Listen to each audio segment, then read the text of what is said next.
Hello, everybody. Welcome back to the White One Auto YouTube channel. And what we have here today is a 2005 Ford F-150. It's in here for a check engine light. The owner pulled the code. He said it had an O2 sensor code. He cleared it.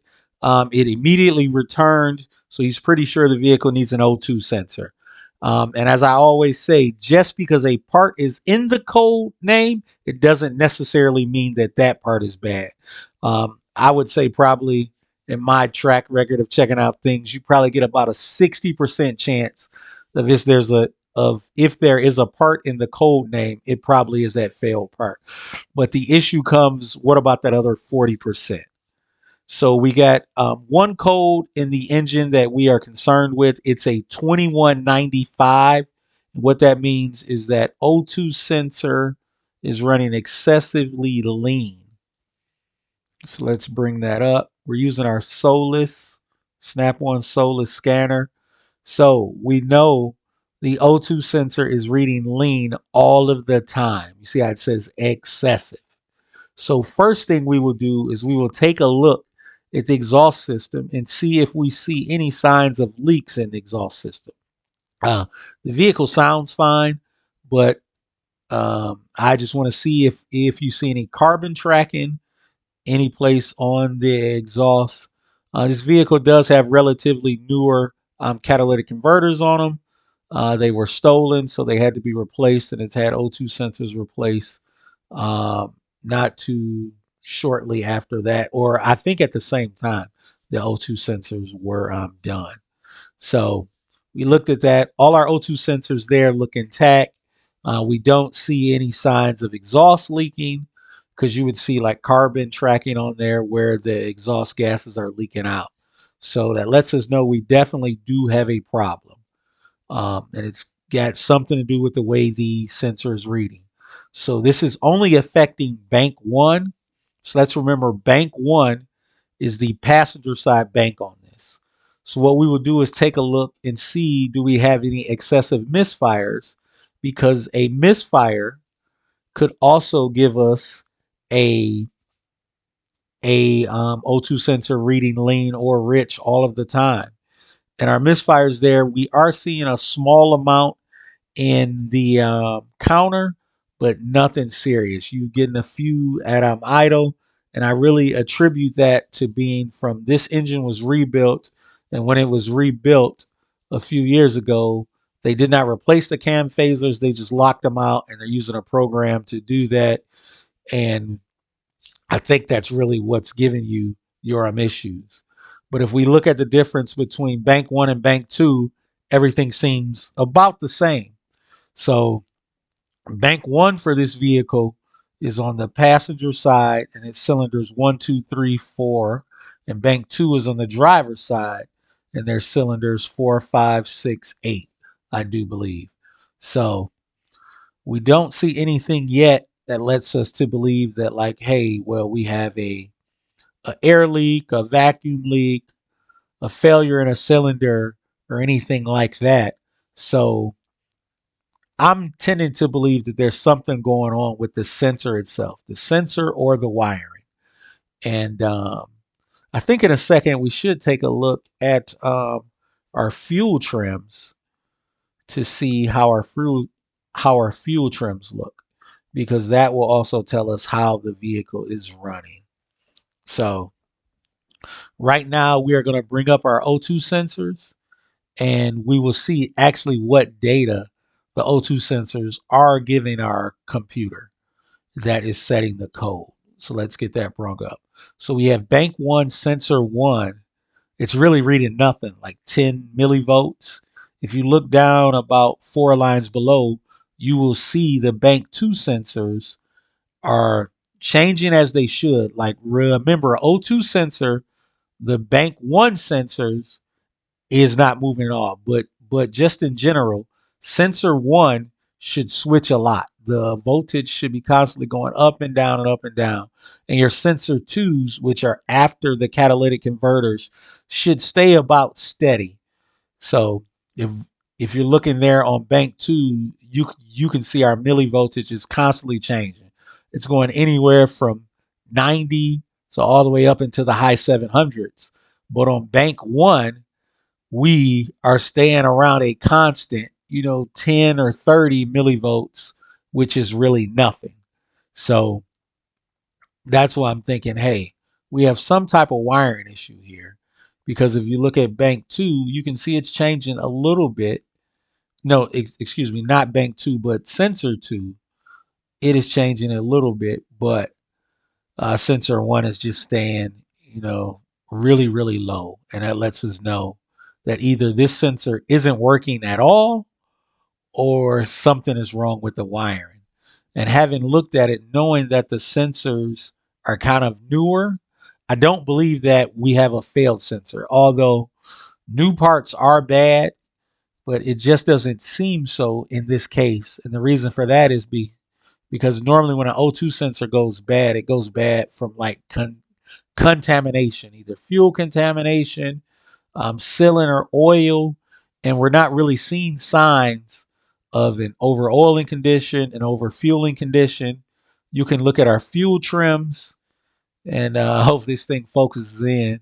Our fuel trims are staying all right. Unfortunately, I see that's a little jerky for everyone there, but our fuel trims are really good. So that also lets us know that we don't most likely have a vacuum leak, because if we had a vacuum leak, our fuel trims would be going crazy.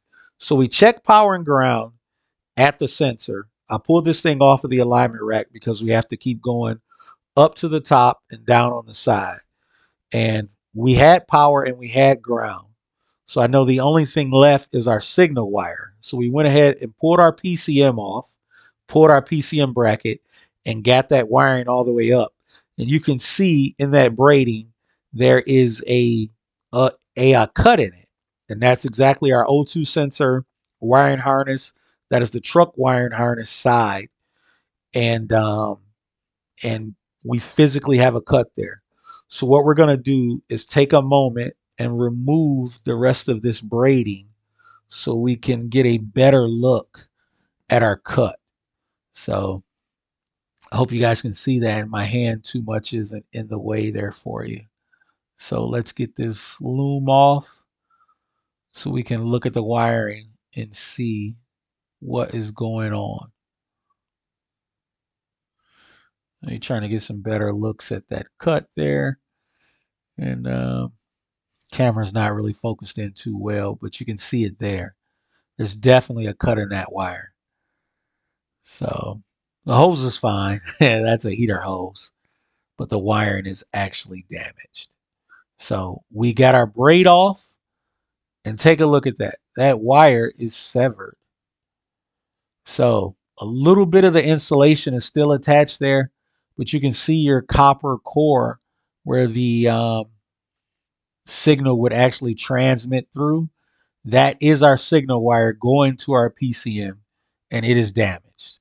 So that is why we're reading pretty much nothing for our bank one sensor one O2 sensor, because it has power, it has ground, but the signal returning back to the PCM, that wire is damaged.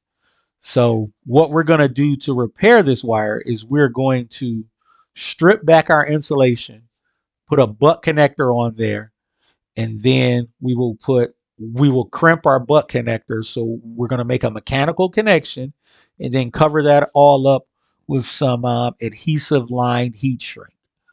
So we got our strippers in there.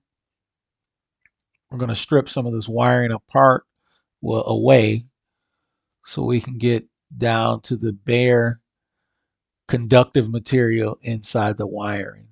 And I'm fighting with the stripper here a little bit. I was trying to get a good shot for everyone so you could see, but it looks like my bear claws there are in the way. Okay, we got a little bit of action there, and we have a ringing phone. So I hope that's not picking up too bad in the video, but let us keep moving.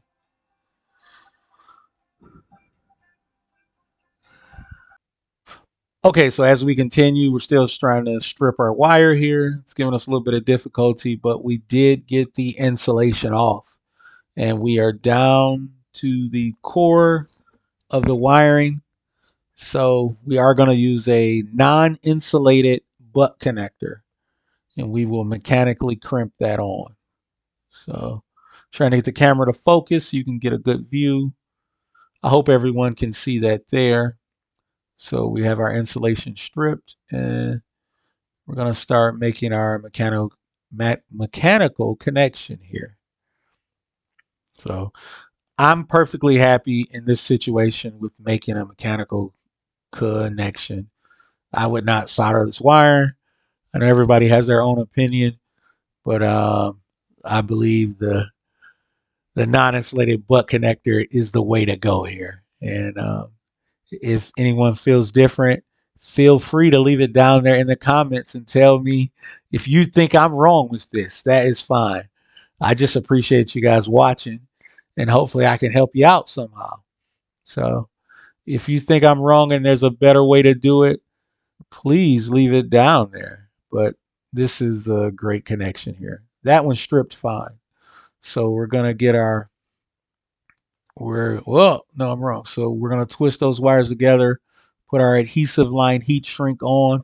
Remember, always put that on before you connect your final wires, just like doing a brake flare.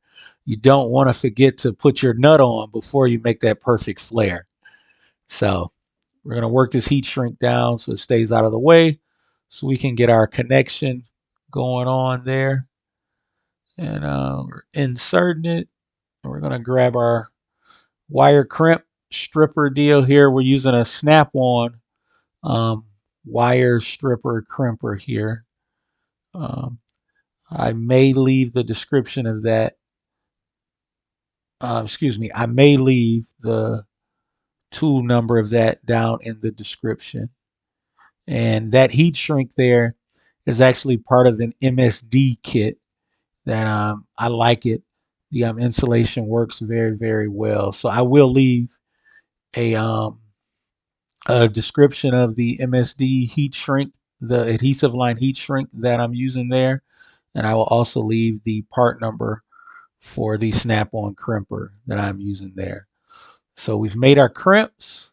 So we're going to pull our heat shrink down. And remember to run that past where your crimp is, because the whole goal of this adhesive line heat shrink is to make a weather tight seal so that water or any other type of chemicals cannot get in there and then damage that wiring and make corrosion and give us another failure. So we're using a snap-on heat gun there to heat this thing up. I believe this is 3-to-1 heat shrink, so when you heat it up, it decreases to 1/3 of the size, and it has adhesive in there to give you a really good seal. You want to be very, very careful with a heat gun because you can get in there and melt other things. Like if you had vacuum lines in there, or if you had other wiring, or a heater hose, it would be easy to melt a hole in that.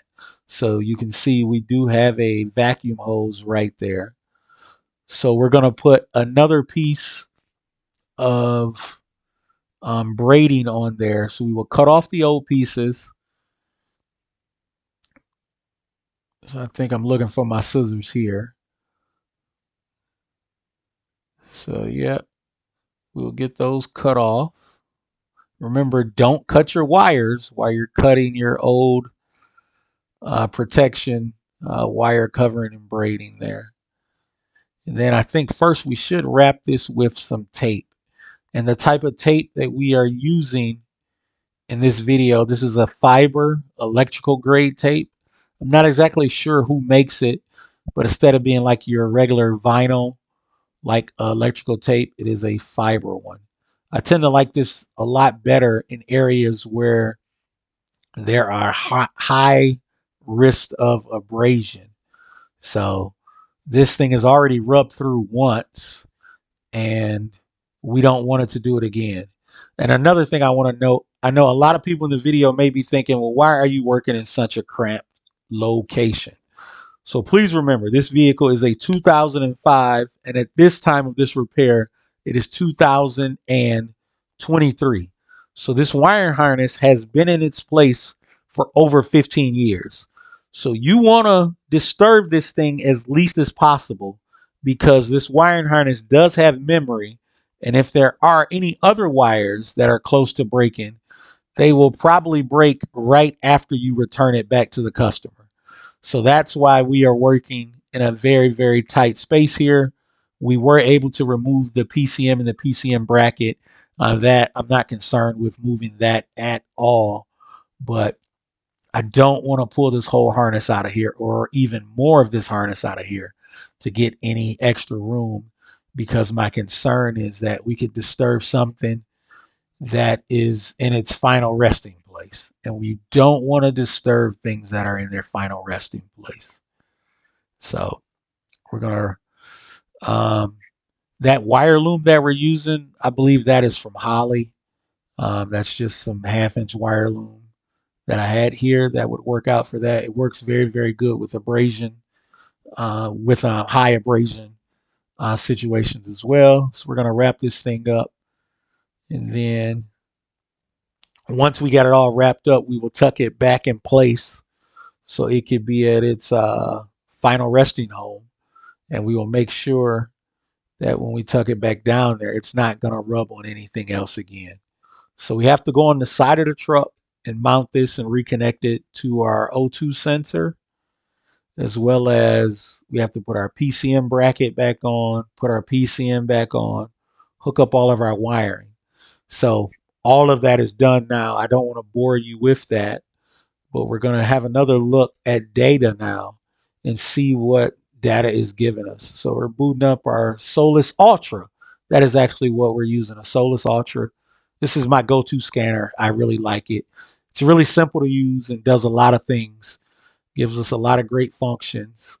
So that's just why I tend to use this one a lot.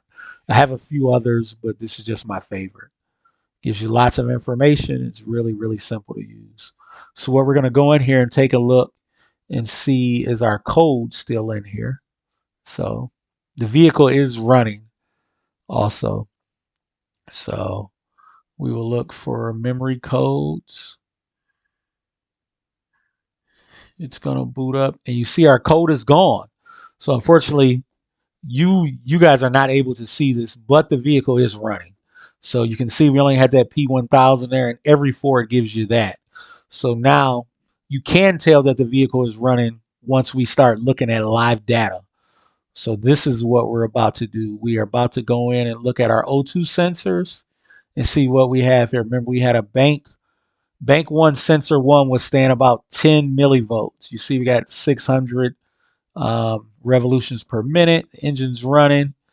Now let's bring up those O2 sensors and see what we got. And you can already see that bank one sensor one is changing as it should. So that's bank two. So let's go back up to bank one. And that's bank one sensor one. So now this thing is switching as it should. It's swinging all the way from a low of 84 all the way up into the 700s. And I believe what I'm about to do is go in and set up a data PID list so you can only see your O2 sensors. I think that's what I do here. Or am I just looking? So I'm looking back at our O2 sensors again. The truck is running. We're going to go inside here and see, is our check engine light out? And yes, our check engine light is out. So we have fixed the issue. The issue with this thing was we had a bad wire on the truck harness side of our O2 sensor connector.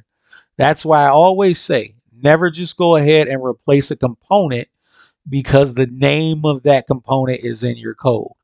Always go through all of your proper checks and see exactly why the sensor is reading bad. And in this case, we had a sensor that was reading lean, and we know the sensor was reading lean because it was not able to get the voltage that the sensor was producing back to the computer. And I set up our data PID list, and you can see this is sensor one, and it's changing as it should. And I want to thank you guys for following along with us today. Sorry about the voiceover, but we just had a few issues. Uh, the audio quality was just not the best. So I think the voiceover did a much better job for us. And right here, I'm just talking. I had the camera on two-way, and that's it. So remember to like, comment, and subscribe. Thank you very much.